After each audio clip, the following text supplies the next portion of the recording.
If you're tired of these promos, supporters get the podcast early and ad-free. Just go to donate.bogosity.tv for the links to sign up.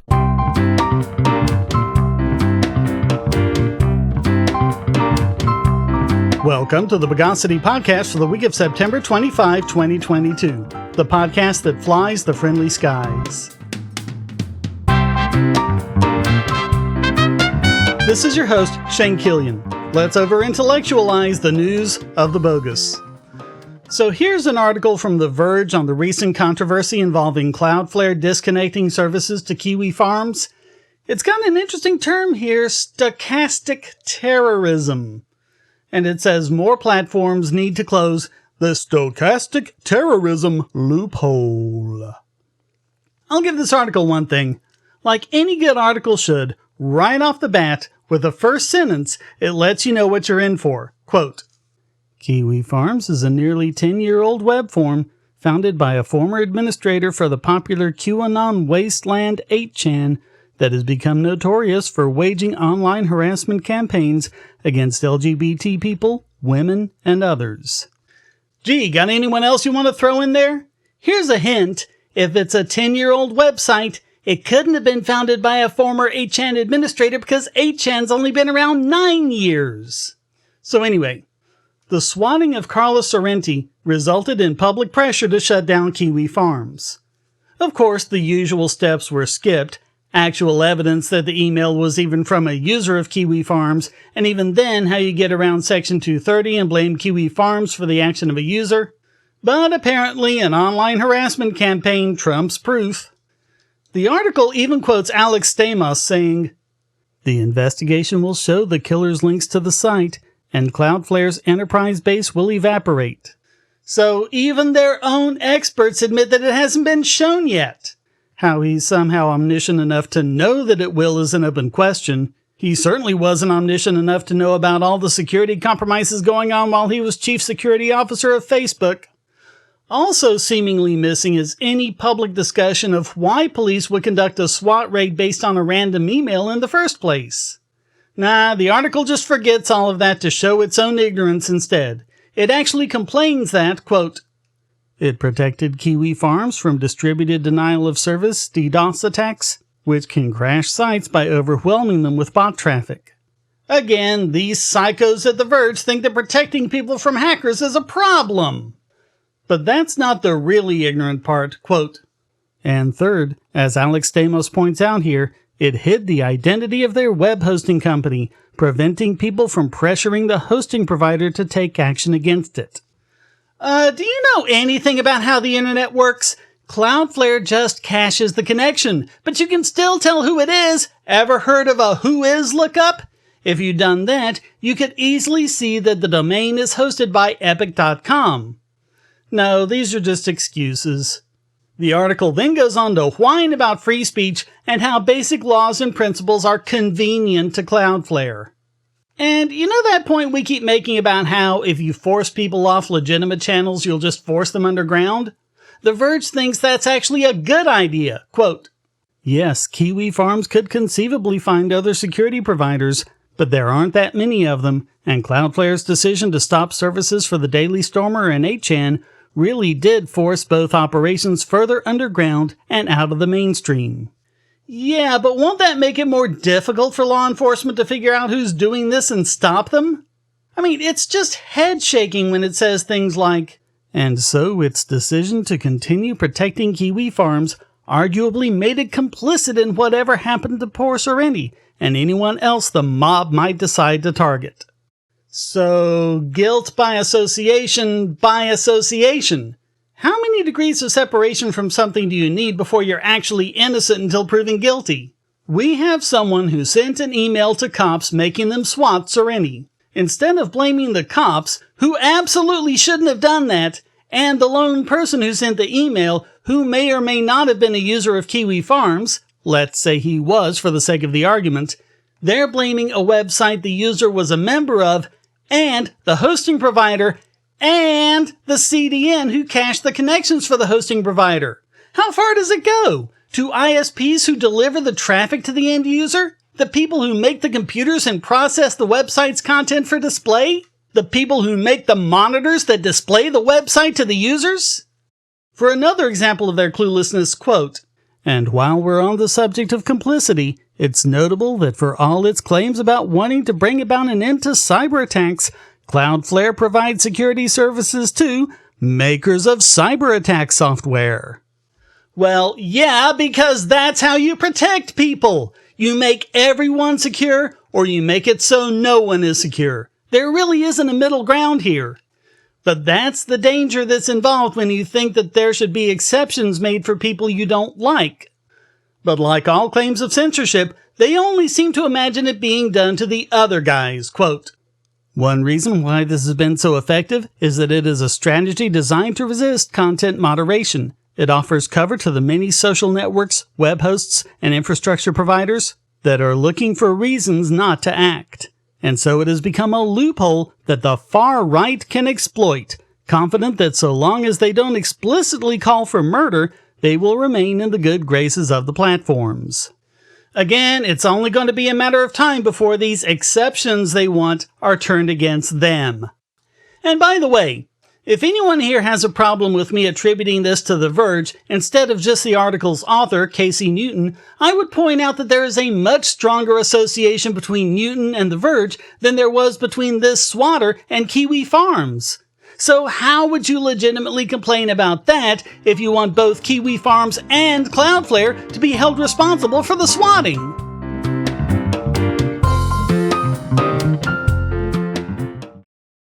If you're looking for a way to support this channel, but you don't have any spare cash and you can't stand ads, you can do so by generating your own cryptocurrency. Use the links at the bottom of the description to follow the link to Odysee.com to listen to the podcast and see all of my YouTube videos as well. Just watching videos will produce cryptocurrency for the creator and yourself. And since Odysee is always monetized and never censored, you'll have no problem seeing all the videos from your favorite creators. You can also use the library credits you created Odysee to tip creators and even purchase paid content. Earn library credits through various rewards, including daily view rewards and the number of shares and invites. And you can interact with creators in all sorts of ways, including like and dislike, comment, boost a post by supporting it, repost it, and share to other sites, all while earning crypto for the creator. Easily monetize yourself and your favorite creators using cryptocurrency without advertising. Use the link below to visit this channel on Odysee.com and see many of your other favorites there as well.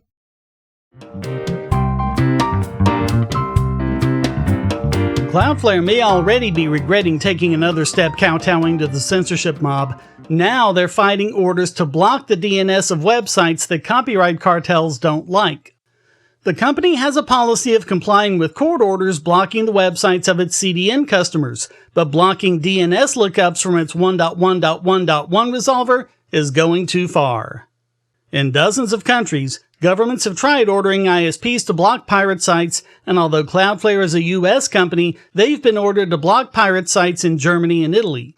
When Cloudflare complies, they only block access to locations in the country the order comes from.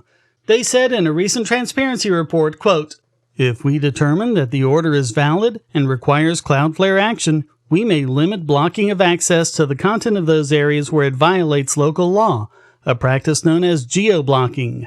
But those are blocks to the websites of Cloudflare customers. To Cloudflare, DNS lookups are a different thing entirely.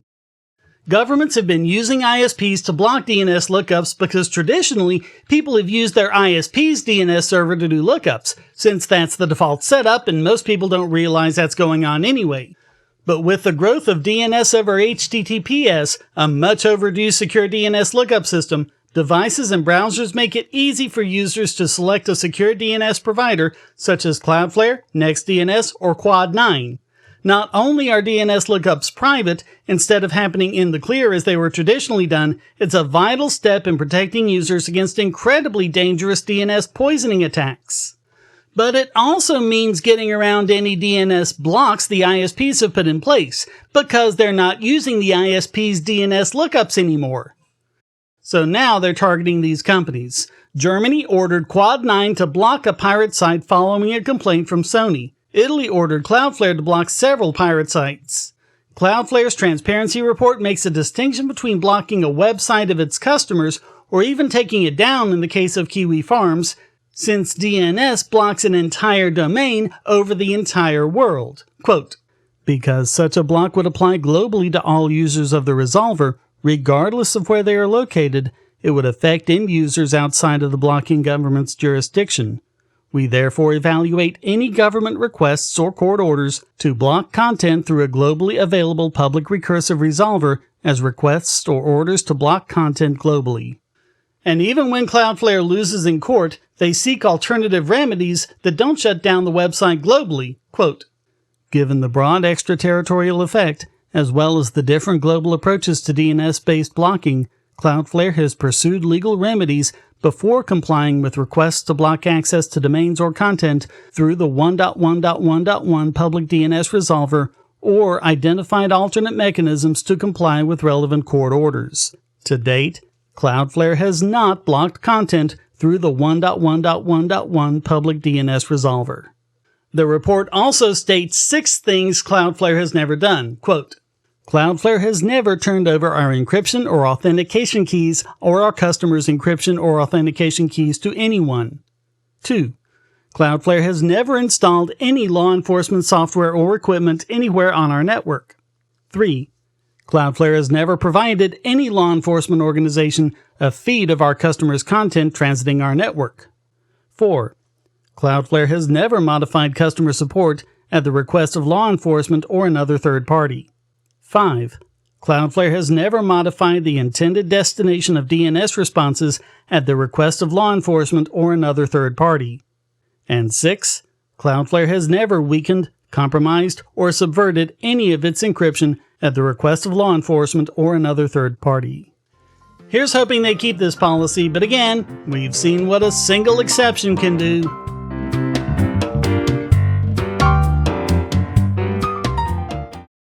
If you're on the Wi-Fi in a coffee shop or hotel, anyone on that network can get your traffic. Do you really trust all of those strangers? For that matter, do you really trust your ISP? A VPN can protect you from prying eyes, disguise your location, and even foil government censors. It's essential in this day and age, so go to vpn.bogosity.tv and you'll be taken to BoxPN. Starting at just $2.99 a month, you can get unlimited high-speed connections to VPN servers all over the world, and they don't log connections, so your privacy is assured. Traveling abroad, just VPN home, and don't worry about what those other governments are doing. Back at home, stop your ISP from traffic shaping and messing with the quality internet access you're paying good money for. You can connect from multiple machines at once, including your smartphone or tablet, and it supports all the secure standards, including OpenVPN and SSTP. Bypass censors and surveillance with your own secure VPN connection. Go to vpn.bogosity.tv.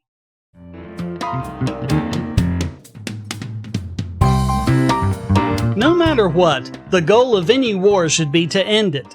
And that means when the tide of battle goes your way, the first thing you should do is reach out to the other side, ostensibly the losing side, to discuss the terms for doing so. And once again, that is exactly not what the US-NATO side has been doing in the Russo-Ukrainian war. Diplomat Craig Murray, in a recent blog post, described it in a way that almost sounds inspired from Larkin Rose. Quote, let me give you a homespun analogy. I have this week been dealing with an incident where somebody feels their share of a limited income should be increased due to the amount of work they have put in. Others felt that the person was underestimating the amount of work they had also put in. It became quite a difficult discussion. Happily, in the end, a compromise has been reached that everyone can live with. At no stage did anybody turn to me and say, we should kill them, that will solve it. There may be differences of opinion within a village on whether a wind turbine should be built next to it. The matter will be resolved one way or another. Nobody suggests the answer is to smash anybody into a bloody pulp on the ground with bombs and automatic weapons fire. Yet when the question is whether that village ought to be in Ukraine or in Russia, inflicting horrible, painful death on those who disagree is seen not only as legitimate, but as heroic and noble. As I've pointed out before, one indication as to who has the moral high ground in a war, if anyone could ever have the moral high ground in a war, is who's the most willing to negotiate. And as Murray writes, Thankfully, diplomatic channels to Russia through Turkey remain open in the Ukraine war, as witnessed the recent prisoner exchanges. I am happy to see the British mercenaries back home safe in the UK, not least because now we won't need to hear any more lies about how they were not mercenaries but new Ukrainians who had permanently settled in Ukraine. But that's an issue when war propaganda meets reality. If it really is the case that Ukraine is kicking Ruski ass and these silly, incompetent Russians are fleeing in terror, then why haven't they even tried to discuss terms for a ceasefire? Quote, Western powers should have used the limited but real advances made by the Ukrainian military in the last fortnight to reach out to Putin at a point where he might have been persuaded to accept a deal based on the ceasefire lines as they existed in 2021. Instead, they have ramped up the Russophobia another notch and persuaded themselves that the total destruction of the Russian army can be achieved and Putin brought down by a color revolution. The grim response from Russia, with mass mobilization, is all too predictable. He also goes into how monkeying with search results doesn't help. Do a Google image search for swastikas on Ukrainian tanks, and you'll see a bunch of them with the letter Z, and articles debunking the claim that the Z is a Nazi symbol. What you won't see is any actual swastikas on Ukrainian tanks, which is what you asked for. Do the same search on yandex.ru, and you actually do find Nazi flags and symbols. Quote, Crucially, the first two images top left on the Yandex search link to the German NTV station report that captured the swastika on the Ukrainian tank, which Max Blumenthal had tweeted about. That is what I was searching for to check on Max's facts. Google hides this. I have no doubt whatsoever that this is deliberate. It is also worth noting that while the Google results totally exclude any material about Nazi symbols used by Ukrainian troops in the current conflict, the Yandex.ru search does include images from pro-Ukrainian sites that claim to debunk these images, rightly or wrongly. In other words, while the Google search results are highly censored to exclude the Russian viewpoint, the Yandex results include pro-Ukrainian viewpoints and appear to be much more what you would expect on a random, uncensored internet search on the subject. Of course, most Americans won't do comparisons like that and will just listen to the news media where the only thing they'll hear about it is that Ukraine can't be a country of Nazis because Zelensky is of Jewish descent. All of the evidence for the extent of neo-Nazism among Azov notwithstanding. And really, how do people expect Putin to respond? Quote, Putin's reaction appears to be escalation. The conscription is a huge statement internally, which probably does make major military reverse not politically survivable, even for Putin. The proposed referenda in occupied districts also make any backtracking very problematic. And it really makes you wonder what people's goals really are. Quote, So what is the solution? Borders are not immutable. The borders of sovereign Ukraine only lasted 21 years before Russia annexed Crimea. A Ukrainian victory that retakes Crimea from Russia would involve a long war and a death toll rising into the millions. There really are, and remember I worked over 20 years in British Foreign Office, 6 of them in senior management structure, people in NATO and in all Western governments who have no problem with the notion of hundreds of thousands of dead people, particularly as they are nearly all Eastern Europeans or Central Asians. They are not even particularly perturbed by the risk the conflict could turn nuclear.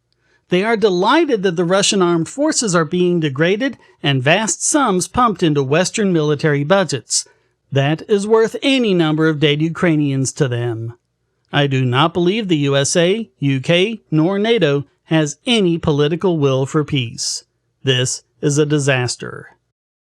And it'll especially be a disaster for Ukraine. But, like that stupid monkey with a fistful of rice, it just refuses to simply let go and escape from the trap. Quote, There is a solution that leaves a free and now much more united Ukraine with the vast majority of the territory it has enjoyed in its very short current existence, and lets go some populations who determinedly do wish to be Russian.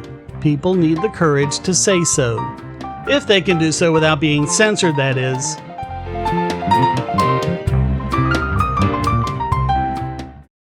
Do you have children or nieces or nephews? Are you homeschooling, or just want to counter some of the socialist indoctrination most children get in school? If so, go to bogosity.tv/TuttleTwins, and you'll be taken to a website where you can get some great books for elementary-aged children.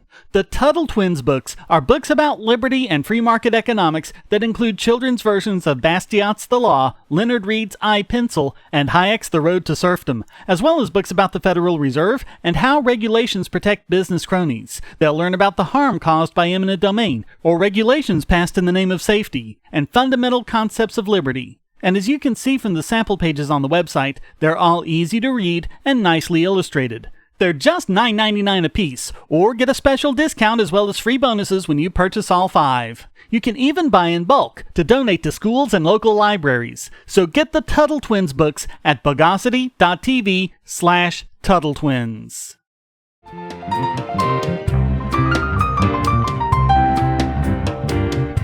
And now it's time to de-perpetuate this week's biggest bogon emitter. And this week it goes to YouTube for more copyright idiocy. George Romero's classic Night of the Living Dead not only defined the zombie movie and introduced a lot of non-horror fans to the genre, due to a mishap it became in the public domain and can be legally copied and watched as often as people want. The film became public domain because, at the time, U.S. copyright law required a copyright notice to be attached to the film, and while distributor Walter Reed Organization did so under its original title, Night of the Flesh Eaters, they failed to file for a new copyright when the film changed its title, accidentally placing the film in the public domain.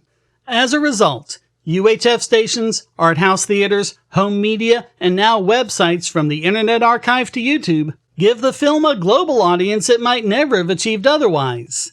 As of August 2021, it's the Internet Archive's second most downloaded film with over 3.3 million downloads. So it was perfectly legal for a user who posted his experience in our copyright to use some footage from the movie in a short film. But after he uploaded it to YouTube, it quickly got flagged for copyright by YouTube's Content ID system. He contested the copyright claim, but YouTube quickly rejected it. The Content ID match was to a video called Night of the Living Dead Part 1, which was uploaded by one Jack Meakin. Meakin has only one YouTube subscriber, and the video, which has 31 minutes of audio from Night of the Living Dead, has a note saying the content was supplied directly to YouTube by Ngrooves, a distribution label under Universal Music Group. So who's Jack Meakin? Well, the music for Night of the Living Dead came from music libraries of WRS Studio and Capitol Records. Meakin was one of the composers. So is this Meakin claiming copyright over his own work? Can't be. He died in 1982. So Torn Freak decided to track it down. Quote, "We found the Jack Meakin account on YouTube, hit play on the Night of the Living Dead video, fired up Shazam, and got a surprise instant hit. According to our digital fingerprinting overlords, the piece is called Chapter 1 by a recording artist called George Romero. Wonderful. And thanks for nothing." But they didn't give up. They looked on Spotify, Apple Music, Amazon, and other places. Eventually, they found Jack Meakin, the techno-trance producer, who has several tracks to his name and is also credited on Apple Music and other platforms with the entire soundtrack to Night of the Living Dead, even though this Jack Meakin wasn't even alive in 1968 when the film came out. They reached out to Meakin, the alive one, and got no response. So, weirdly, the composer Jack Meakin appears to be a zombie himself, still spinning tracks 40 years after he died. How this happened, no one seems to know. Maybe it's originally a mistake made by an automated system that wrongly connected the two, but remember, there was a specific challenge to YouTube's Content ID match on a public domain movie, and they refused to shift on it. So they're claiming the copyright on a dead man's public domain work, and taking the money even after it's been challenged. That just has to make YouTube this week's biggest bogon emitter.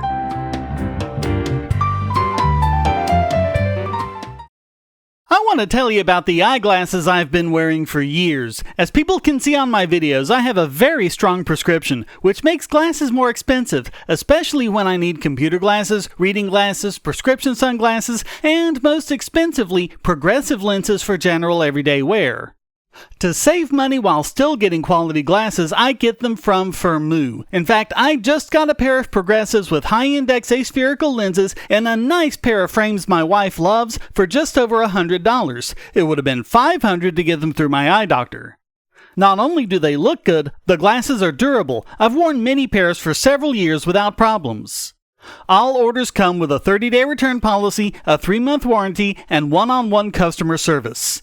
Go to Firmoo, that's FIRMOO.Bogosity.tv anytime you need quality glasses at a low price. Once again, that's Firmoo.Bogosity.tv.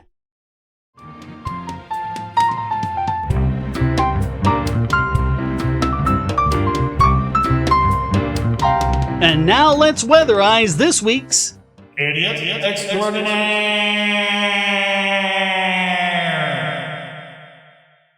California did a good thing in 1996 when the voters passed Proposition 215 and it became the first state in the country to legalize medical marijuana.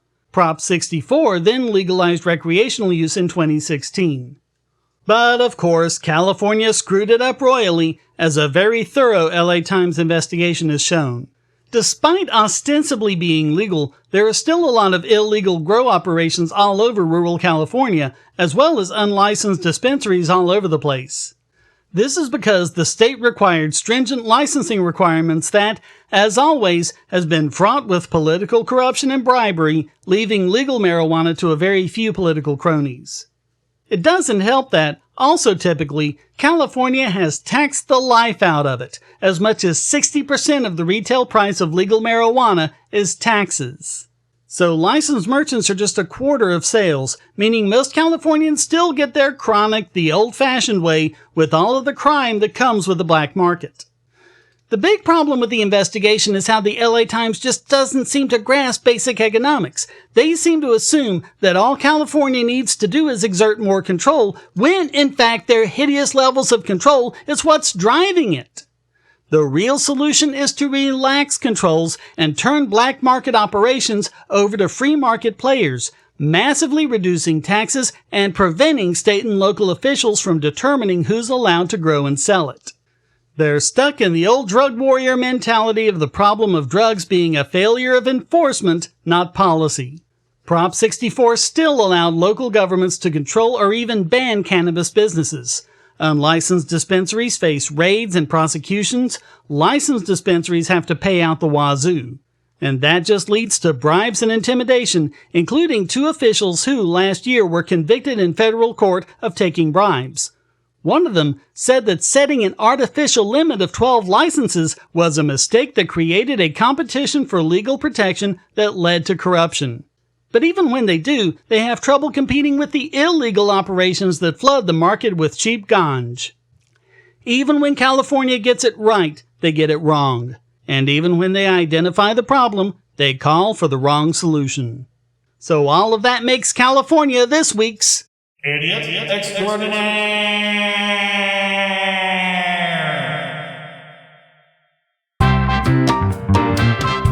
Well, that wraps up this. One is born, one runs up bills, one dies, and what have I got to show for it? Nothing. A butler's uniform and a slightly effeminate hairdo. Edition of the Bogosity Podcast. I hope you enjoyed it. If you did, please go to donate.bogosity.tv for several ways to support, and discord.bogosity.tv to join the discussion. Subscribe at Patreon or Subscribestar, and you can listen early and ad-free. Thank you for listening. Until next time, here's a quote from Newton Lee. Human beings will never evolve to higher creatures if we are constantly restricted by rules and regulations. The Bogosity Podcast is licensed under Creative Commons Attribution Non-Commercial No Derivatives 4.0 International License.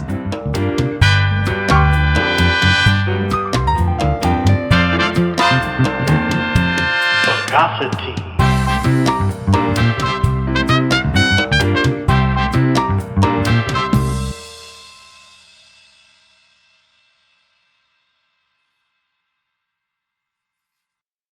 We live in a world where light bulbs connect to the internet, and recent attacks on them prove that your online security is under threat like never before. Not only your websites, but the internet-enabled devices you buy. And the biggest problem is weak passwords. That's why you need LastPass. LastPass allows you to randomly generate strong, unique passwords on the web and on your internet-enabled devices, all protected by one master password. LastPass sets up in minutes and gives you secure automatic logins throughout the web, synchronizing across all your browsers, all your computers, and even your mobile devices, at home, at work, or on the road. It even securely stores sensitive form data, including credit card numbers, backup sensitive documents, software licenses, Wi-Fi logins, and more. And with LastPass Premium, you can get these benefits on other applications, manage passwords for your entire family, and also get priority customer support. Sign up at password.bogosity.tv for a free month of LastPass Premium. Log in securely everywhere using the last password you'll ever have to remember. Go to password.bogosity.tv and get LastPass now.